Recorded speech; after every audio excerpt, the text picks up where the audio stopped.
Assalomu alaykum, qadrli yurtdoshlar, vatandoshlar, tinchmisizlar, omonmisizlar, sog'liqlaringiz yaxshimi?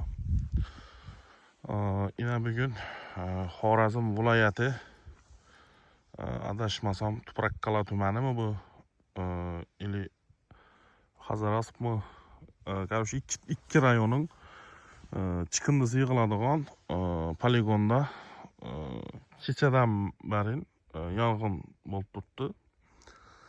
Hech kim bartaraf qilmadi.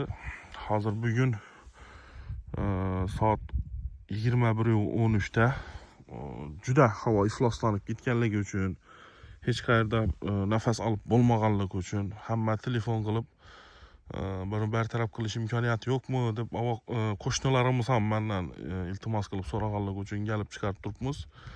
Havo haqiqatdan juda ifloslanib ketdi. Hozirda pajarniga telefon qilib, xudo xolosa pajarnini chaqirib o'chirtirishga harakat qilamiz. Buni bartaraf qilishlarini qattiq iltimos qilib so'raganmiz, oldindan ham talab ham qilganmiz, video ham qilganmiz, lekin hech qanday chorasi tadbiri bo'lmadi. Yana 2 mestada yonib turibdi. 3 mestada ekan, bedam yonib turibdi, yana o'shalarda tutun go'shti chiqib turibdi. Keyin bedam chiqib turibdi. Ben anladım, güçlenib turibdi yoki. Ko'ramiz, hozir pajarniga telefon qildik.